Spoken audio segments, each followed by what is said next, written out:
ایک بہت ہی پرانے وقتوں کی بات ہے۔ پہاڑوں کے دامن میں بسے ایک چھوٹے سے گاؤں دیو گڑھ کی فضا ہمیشہ پرسکون رہتی تھی۔ یہ گاؤں اپنے ہرے بھرے کھیتوں، گنگاتی ندی اور پرانے برگد کے درختوں کے لیے مشہور تھا۔ سورج کی پہلی کرن جب ندی کے پانی پر پڑتی تو سارا گاؤں سنہری روشنی میں نہا جاتا۔ اسی گاؤں میں آشا نام کی ایک لڑکی رہتی تھی، نیک دل، محنتی اور خوابوں سے بھری ہوئی۔ آشا صبح سویرے اپنی ماں کے ساتھ ندی سے پانی بھرنے جاتی۔ راستے میں ہر کسی کو مسکرا کر سلام کرتی۔ لوگ اسے پیار سے چھوٹی آشا کہتے کیونکہ وہ گاؤں کی سب سے کم عمر لڑکی تھی جو سکول جاتی تھی۔ اس کا خواب تھا کہ ایک دن وہ اپنے گاؤں کے بچوں کے لیے ایک بڑا سکول کھولے تاکہ کسی کو پڑھائی کے لیے شہر نہ جانا پڑے۔ لیکن اس گاؤں کی خاموشی کے پیچھے کچھ پرانے راز چھپے تھے جن کے بارے میں کوئی کھل کر بات نہیں کرتا تھا۔ رات کو برگد کے درخت کے پاس سے اکثر کسی کے قدموں کی آہٹ سنائی دیتی اور لوگ کہتے تھے کہ وہ کسی پرانے سادھو کی روح ہے جو کبھی یہاں مراقبہ کرتا تھا۔ ایک رات آشا کی نیند اچانک ٹوٹ گئی۔ کھڑکی کے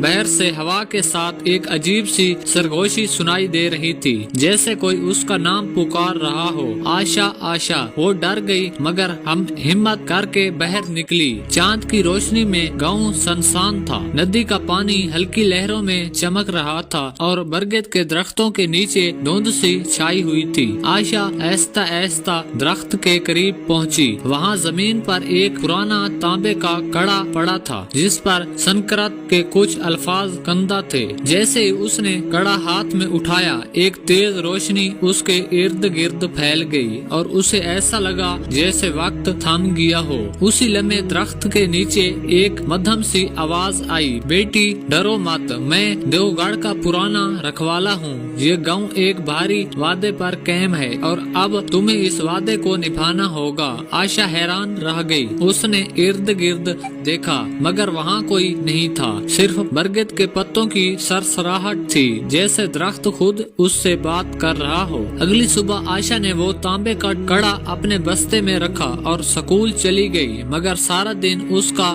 دھیان اسی کڑے میں ہی رہا۔ جب وہ اسے دیکھتی تو اس پر کندہ الفاظ چمکنے لگتے جیسے کوئی پوشیدہ پیغام چھپا ہو۔ دوپہر کے وقت اس نے سکول کے پرانے کمرے میں جا کر اپنے استاد راجن سر کو وہ کڑا دکھایا۔ راجن سر بوڑھے مگر بہت دانا انسان تھے۔ انہوں نے کڑا دیکھتے ہی چونک کر کہا، یہ تو دیو گڑھ کے سادھوؤں کا نشان ہے۔ کہا جاتا ہے کہ اس کڑے میں گاؤں کی خوشحالی کا راز بند ہے۔ اگر یہ غلط ہاتھوں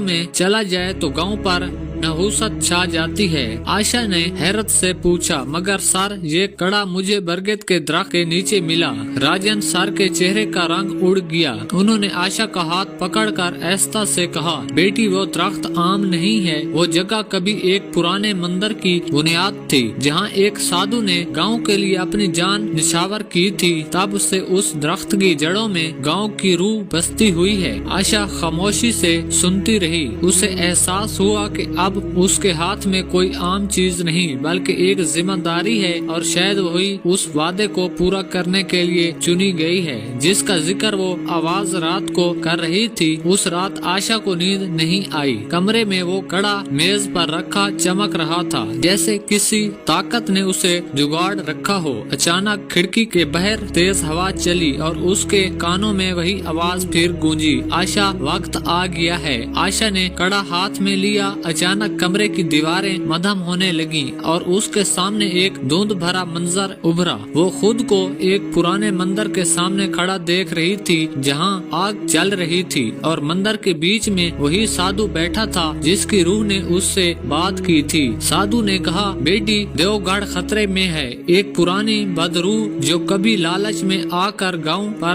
نحوست ڈال گئی تھی اب پھر سے آزاد ہونے کی کوشش کر رہی ہے۔ اسے روکنے کے لیے تمہیں बरगद के नीचे छुपी रोशनी की मोहर को जगाना होगा। आशा ने हिम्मत जमा की। मैं क्या करूं बाबा? साधु ने मुस्कुरा कर कहा, अपने दिल में डर के बजाय यकीन रखो। ये कड़ा तुम्हारी हिम्मत का इम्तिहान लेगा। अगर तुमने ईमान ना छोड़ा तो गांव बच जाएगा। इतना कहकर साधु का ये साया गायब हो गया। आशा चौंक कर जागी, मगर उसके हाथों में कड़ा तप रहा था, जैसे उसके अंदर कोई ताकत बेदार हो चुकी हो। सुबह सूरज अभी पूरी तरह निकला भी नहीं था कि आशा बरगद के दरख्त के पास पहुंची। हवा में एक अजीब सी सनसनाहट, जैसे फिजा में कुछ होने वाला हो। उसने कड़ा अपने हाथ में मजबूती से थामा और वही अल्फाज दोहराने लगी जो कड़े पर कंधा थे। सच की राह, हिम्मत का वादा, रोशनी की जीत। अचानक जमीन हल्की से कांपने लगी। दरख्त के नीचे से धुंध उठने लगी और उसमें से एक स्याह साया उभरा। वही बदरू जिसके बारे में साधु ने बताया था। उसने गुस्से से चीख कर कहा, ये गांव मेरा है, कोई मुझे रोक नहीं सकता। आशा ने कदम पीछे नहीं हटाया। उसके दिल में खौफ नहीं बल्कि यकीन था। उसने कड़ा आसमान की तरफ उठाया और पूरे दिल से पुकारा, ये गांव सच्चाई का है, यहाँ अंधेरा नहीं जीत सकता। एक लम्हे में कड़े से चमकती रोशनी का धोखा हुआ। पूरी फिजा रोशन हो गई। वो साया चीखा, बिखरा और हवा में तहलील हो गया। नदी के पानी में चमक लौट आई। परिंदे गाने लगे और देवगढ़ की फिजाओं में सुकून वापस आ गया। जब सब कुछ खत्म हुआ, दरख्त के नीचे एक नन्ही कली खुली, सफेद और चमकती हुई, जैसे किसी नई शुरुआत की निशानी हो। आशा मुस्कुरा कर बोली, अब गांव हमेशा रोशनी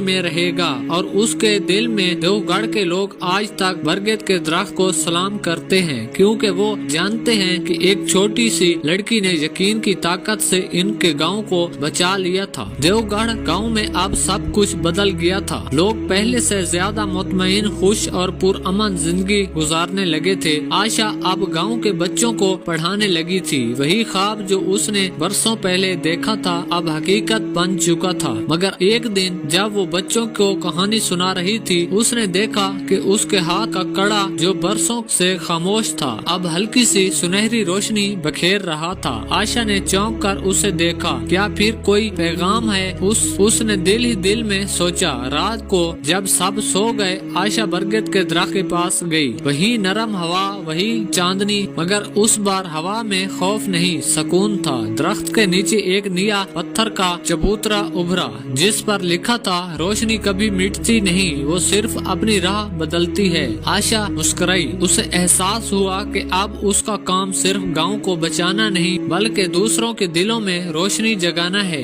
अगली सुबह आशा ने अपने शागिर्दों से कहा, बच्चों हमेशा याद रखना, अंधेरा तभी जीतता है जब हम हार मान लें। अगर हम सच और हिम्मत पर कायम रहें तो हर रात के बाद एक नई सुबह जरूर आती है। और यूं देवगढ़ की आशा एक रोशन मिसाल बन गई, जिसकी कहानी हर दिल में उम्मीद जगाती है। आशा के स्कूल को बने अब कई साल गुजर चुके थे। देवगढ़ का वो छोटा सा गांव अब इल्म और मोहब्बत की मिसाल बन चुका था। लोग दूर दूर से आते ताकि अपने बच्चों को आशा के स्कूल में दाखिल करवा सकें। उस स्कूल के दरवाजे पर एक ही जुमला लिखा था, जहाँ सच हो वहीं रोशनी है। एक दिन शहर से कुछ लोग गांव आए। उन्होंने आशा से कहा, हमने आपके स्कूल के बारे में सुना है, क्या आप हमारे शहर में भी ऐसा ही स्कूल कायम करेंगी? आशा ने मुस्कुराकर बरगद के दरख्त की तरफ देखा। हवा में हल्की सी चमक थी, लेकिन दरख्त खुद हाँ कह रहा था। उसने इस बात में सर हिलाया। यूं आशा का रोशनी का सफर शुरू हुआ।